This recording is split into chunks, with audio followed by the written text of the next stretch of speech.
Sabbir office শেষ করে রুমের দরজার কাছে আসতেই যা দেখতে পেল তা সাব্বির কল্পনাও করতে পারেনি। সাব্বিরের স্ত্রী সোনিয়া অন্য একটা ছেলের সাথে বিছানায় মুহূর্ত কাটাচ্ছে।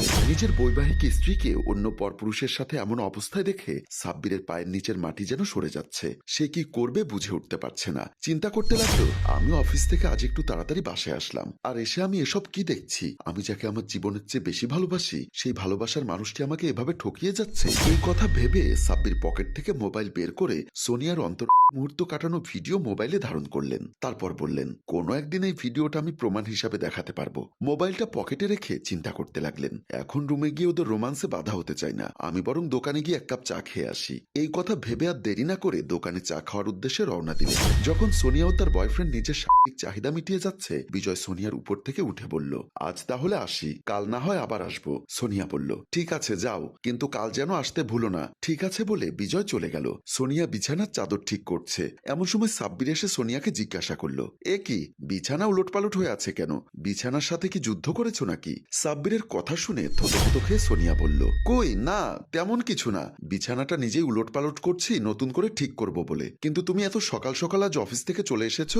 জবাবে সাব্বির বলল, আমার অফিস আরো 1 ঘন্টা আগে ছুটি হয়েছে, দোকানে বসে একটু চা খেলাম, তাই লেট হয়ে গেল। সাব্বিরের কথা শেষ হতেই সোনিয়া বলল, ঠিক আছে, তুমি সারাদিন অফিসে কাজ করে অনেক ক্লান্ত হয়ে গেছো, তুমি ফ্রেশ হয়ে এসো, আমি এখনো খাবার খাইনি, আমরা দুজন আজ একসাথে খাবার খাবো। এই কথা বলে সোনিয়া সাব্বিরের গালে একটা কিস করে বলল, তাড়াতাড়ি যাও, আমি আর ক্ষুধার জ্বালা সহ্য করতে পারছি না। সাব্বিরও সোনিয়াকে কোনো কিছু বুঝতে না দিয়ে একটা মুচকি হাসি দিয়ে যাচ্ছি বলে ওয়াশরুমে চলে গেল। পরদিন সাব্বির অফিস থেকে বাসায় এসে দেখলো সোনিয়া তার রুমে নেই। তারপর সাব্বির সোনিয়াকে ডাকতে লাগলেন, কিন্তু সোনিয়ার কোনো সারা শব্দ পেলেন না। ভাবলেন হয়তো ওয়াশরুমে গোসল করছে, তাই শাওয়ারের শব্দে সাব্বিরের ডাক শুনতে পাচ্ছেন না। তারপর সাব্বির ওয়াশরুমের সামনে গিয়ে দেখলেন দরজাটা খোলা, কিন্তু সোনিয়া নেই। তারপর বেলকনি, রান্নাঘর সব জায়গায় খোঁজ করতে লাগলেন, কোথাও সোনিয়াকে দেখতে পেলেন না। সোফার উপর বসে সোনিয়ার জন্য অপেক্ষা করতে লাগলেন সাব্বির। এমন সময় ফোনে কার সাথে কথা বলতে বলতে হাসতে হাসতে বাসায় ঢুকলো সোনিয়া। বাসায় ঢুকে সাব্বিরকে সোফায় বসে থাকতে দেখে কিছুটা অবাক হয়ে গেল। তারপর নিজেকে স্বাভাবিক করে সাব্বিরের পাশে এসে বসে বললেন,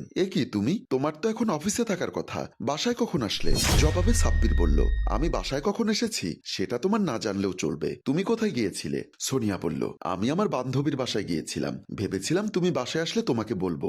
জানো, আমার বান্ধবী প্রচুর অসুস্থ, ও তো আমাকে বাসায় আসতেই দেবে না, তবুও আমি তোমার কথা ভেবে বাসায় চলে আসলাম। যাও ফ্রেশ হয়ে এসো। সাব্বির একটু মৃদু হাসি দিয়ে বলল, তুমি তোমার বান্ধবীর বাসায় গিয়েছিলে না কোথায় গিয়েছিলে সেটা আমি ভালো করেই জানি। তুমি যে ছেলেটার হাত ধরে সারাদিন ঘোরাঘুরি করলে, ছেলেটাকে? জবাবে সোনিয়া বলল, তুমি কি সব ফালতু কথা বলছো? আমি কেন অন্য একটা ছেলের হাত ধরে ঘোরাঘুরি করব? তুমি কাকে না কাকে দেখেছো, শুধু শুধু আমাকে দোষ দিচ্ছ। বুঝতে পেরেছি, সারাদিন খাটাখাটনি করার পর তোমার মাথা ঠিক নেই। যাও তুমি ফ্রেশ হয়ে এসো, আমি তোমাকে আদর করে দিচ্ছি। জবাবে সাব্বির বলল, তোমার আর আদর করতে হবে না, তুমি এত সময় যার সাথে ছিলে তাকে আদর করলেই হবে। এ কথা বলে সাব্বির মোবাইল সোফার উপর রেখে ফ্রেশ হওয়ার জন্য ওয়াশরুমে চলে গেলেন। সাব্বির ওয়াশরুমে যাওয়ার পরে সোনিয়া কি যেন মনে করে সাব্বিরের মোবাইল হাতে নিয়ে চাপাচাপি করতে লাগলো। হঠাৎ সোনিয়ার চোখ পড়ল গ্যালারিতে, সোনিয়ার বিজয়ের মুহূর্তের ভিডিও। সোনিয়া তার নিজের চোখকে যেন বিশ্বাস করতে পারছে না। তাদের এই ভিডিও দেখে সোনিয়ার পায়ের তলার মাটি যেন সরে যাচ্ছে, কি করবে বুঝে উঠতে পারছে না। সোনিয়া চিন্তা করতে লাগলো, বিজয়ের সাথে আমার যে অবৈধ সম্পর্ক সেটা সাব্বির অনেক আগে থেকেই জানে, কিন্তু তাকে কোনো কিছু বুঝতে দেয়নি। সোনিয়া চিন্তা করতে লাগলো, এই কথাগুলো বিজয়কে অবশ্যই জানানো দরকার। সোনিয়ার দেরি না করে নিজের রুমে চলে গেলেন। তার মোবাইল হাতে নিয়ে বিজয়কে কল দিলেন। বিজয় কল রিসিভ করতেই সোনিয়া বলতে লাগলো, জানো, তোমার আমার ভালোবাসার সম্পর্কের কথা বিজয় সব জানে। তোমার আর আমার শারীরিক সম্পর্কের ভিডিও সাব্বিরের মোবাইলে আছে, ও হয়তো অনেক আগে থেকেই জানে তোমার সাথে আমার অবৈধ সম্পর্ক আছে। এর মাঝে ওয়াশরুমের দরজা খোলার শব্দ শুনে সোনিয়া কল কেটে দিল। সাব্বির এসে সোনিয়ার পাশে বসে শান্ত গলায় সোনিয়াকে জিজ্ঞাসা করলো, তুমি আমার কাছে কি চাও? জবাবে সোনিয়া বলল, আমি তোমার কাছে কি চাই তুমি সেটা ভালো করেই জানো, আমার আর নতুন করে কিছু বলার নেই। সাব্বির আবারও জিজ্ঞাসা করলো, তুমি আমার কাছে কি চাও একটু খোলাখুলি করে বলো, আমি তোমার প্যাচের কথা বুঝতে পারি না। সোনিয়া এই সুযোগের অপেক্ষায় এতদিন ছিল। সোনিয়া বলল, আমি তোমার কাছে ডিভোর্স চাই, আমি আর তোমার সাথে সংসার করব না। সোনিয়ার মুখে এমন কথা শোনার জন্য সাব্বির কখনোই প্রস্তুত ছিল না। নিজেকে আর কন্ট্রোল করতে না পেরে সজোরে একটা চড় বসিয়ে দিল সোনিয়ার গালে। সোনিয়া থাপ্পড় খেয়ে চোখ মুখ লাল করে উঠে দাঁড়িয়ে বলতে লাগলো, তোমার এত বড় সাহস, তুমি আমার গায়ে হাত তুললে? আমি আর এক মুহূর্ত এ বাড়িতে থাকতে চাই না, আমাকে এই মুহূর্তে ডিভোর্স দাও, আমি আমার বাবার বাড়ি চলে যাব। তোমার সাথে সংসার করে আমি একদম সুখী না। না পারো আমাকে দামি গহনা দিতে, আর না পারো আমাকে সুখ দিতে। কোনো কিছুতেই তোমার কাছে আমি সুখী না। সোনিয়ার মুখে এমন কথা শুনে সাব্বির আর চোখের পানি ধরে রাখতে পারলেন না। চোখের পানি ছেড়ে দিয়ে বলতে লাগলেন, আমি তোমাকে আমার জীবনের চেয়ে বেশি ভালোবাসি। তোমার বিজয়ের সাথে অবৈধ সম্পর্ক, সেটা আমি অনেক আগে থেকেই জানি। আমি আল্লাহ তাআলার কাছে সবসময় ফরিয়াদ করতাম, আমি যাকে এত ভালোবাসি তাকে তুমি হেদায়েত দান করো। হয়তোবা আমি তোমাকে গাড়ি বাড়ি স্বর্ণ অলংকার দিতে পারিনি, কিন্তু আমি তোমাকে সবসময় সুখে রাখার চেষ্টা করি। তোমার জন্য এত কিছু করার পরও যখন আমি তোমাকে কোনো কিছু দিয়ে সুখী করতে পারিনি, তাহলে আমিও আর তোমার সাথে সংসার করতে চাই না। মানুষে ঠিকই বলে যে তোমাদের মতো কিছু মেয়েরা অন্য পুরুষে আসক্ত, সেই সব মেয়েরা এক পুরুষের সাথে সংসার করতে পারে না। যাও, আজ থেকে তুমি মুক্ত। তোমাকে আমি আজই ডিভোর্স দিয়ে দিচ্ছি, আর সাথে কাবিনের টাকাটাও তোমার অ্যাকাউন্টে পাঠিয়ে দিচ্ছি। এই কথা বলে সাব্বির ওখানেই বসে বসে কান্না করতে লাগলো। সোনিয়া কোনো প্রকার অনুতপ্ত না হয়ে গুছিয়ে রাখা কাপড়ের ব্যাগটি নিয়ে হাসি মুখে ঘর থেকে বের হয়ে গেল। সোনিয়া ব্যাগ হাতে বিজয়ের বাড়ির সামনে এসে দরজায় কলিং বেল বাজাতে খুলে বেরিয়ে আসে বিজয়ের মা স্বপ্না বেগম। সোনিয়াকে দেখে জিজ্ঞাসা করলো, কে তুমি মা, কাকে চাও? জবাবে সোনিয়া বলল, আন্টি, এটা বিজয়ের বাসা না? স্বপ্না বেগম বললেন, হ্যাঁ, এটা বিজয়েরই বাসা, আমি বিজয়ের মা। সোনিয়া বলল, আন্টি, বিজয়কে একটু ডেকে দিবেন, ওর সাথে আমার কিছু কথা ছিল। তারপর স্বপ্না বেগম বিজয়কে ডাক দিলেন, বিজয়, বিজয়। বিজয়ের মায়ের ডাকে বিজয় দরজার কাছে ছুটে এসেই সোনিয়াকে দেখে অবাক হয়ে জিজ্ঞাসা করলো, এ কি, তুমি হঠাৎ আমাদের বাড়িতে চলে আসলে? জবাবে সোনিয়া বলল, আমি একেবারে তোমার কাছে চলে এসেছি। আমি আর সাব্বিরের সংসার করতে চাই না। সাব্বির আজ আমাকে ডিভোর্স দিয়ে দিবে। চলো, আমরা আজই বিয়ে করব। সোনিয়ার মুখে এমন কথা শুনে বিজয়ের মা স্বপ্না বলল, বিজয়, মেয়েটা এসব কি বলছে? আর এই মেয়েটি কে? বিজয় তার মাকে বলল, মা, তুমি চুপ করো, আমি কথা বলছি। তারপর বিজয় সোনিয়াকে বলল, তুমি এসব কি বলছো? তুমি কি পাগল হয়ে গেছো?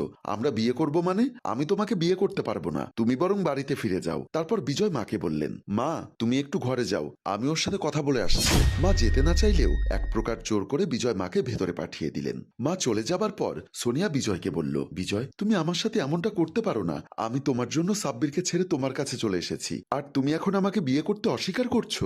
বিজয় বলল, আমরা তো এভাবেই ভালো আছি। সাব্বির সারাদিন অফিসে থাকে, তুমি যখনই আমাকে চাও আমি তো তখনই তোমার বাসায় গিয়ে রোমান্স করে আসি। ফ্রিতে যখন সবকিছু পাচ্ছি তখন বিয়ে করার কি দরকার? যাও, এখানে দেরি না করে বাড়িতে ফিরে যাও। জবাবে সোনিয়া বলল, তুমি এসব কি বলছো? বাড়িতে ফিরে যাব মানে? আমি কি বাড়িতে ফিরে যাওয়ার জন্য তোমার কাছে এসেছি নাকি? তুমি তো আমাকে কথা দিয়েছিলে সাব্বিরকে ডিভোর্স দিলে তুমি আমাকে বিয়ে করবে। তোমার কথা মতো আমি সবকিছু দিয়েছি তোমাকে। দিনের পর দিন সাব্বিরকে ঠকিয়েছি। এখন আমি ওর সংসার থেকে চলে এসেছি। আমি আর ওর সংসারে ফিরে যেতে চাই না। আমাকে তোমার এখন বিয়ে করতেই হবে। জবাবে বিজয় বলল, যে মেয়ে স্মার্ট একটা স্বামী থাকতে স্বামীর অজান্তে অন্য পরপুরুষকে ঘরে নিয়ে স্বামীর আমানত এভাবে বিলিয়ে দেয়, সেই মেয়েকে যদি আমি বিয়ে করি, আমাকে ফাঁকি দিয়ে তুমি যে অন্য কোনো ছেলেকে তোমার সবকিছু উজাড় করে দেবে না, তার কি গ্যারান্টি আছে? তোমাদের মতো মেয়েদেরকে নিয়ে বিছানায় আনন্দ ফুর্তি করা যায়, ঘরের বউ বানানো যায় না। এই মুহূর্তে এই বাড়ি থেকে বের হয়ে যাও, আর তা না হলে আমার সাথে সম্পর্ক করা যে ভিডিওগুলো আছে সেগুলো ইন্টারনেটে ভাইরাল করে দিব। এই কথা বলে দরজা লাগিয়ে ভেতরে চলে গেলেন বিজয়। সোনিয়া আর তার চোখের পানি ধরে রাখতে পারল না। সে বুঝতে পারল নিজের স্বামীকে দিনের পর দিন ঠকিয়ে কি ভুল করেছে। একজন ভুল মানুষের কারণে নিজের সংসারটা আজ ভেঙে চুরে তছনছ করে দিল সোনিয়া। পরকীয়া কখনোই সুখ বয়ে আনতে পারে না, পরকীয়া শুধু সবকিছু ধ্বংসই করতে পারে। বন্ধুরা, আমার এই গল্পটি যদি ভালো লেগে থাকে তাহলে অবশ্যই লাইক, কমেন্ট এবং শেয়ার করবেন। গল্পটির রচনায় কাজী সাব্বির, পরিচালনায় রেজাউল কবির চৌধুরী, প্রযোজনায় এফ এ নয়ন চৌধুরী। ধন্যবাদ।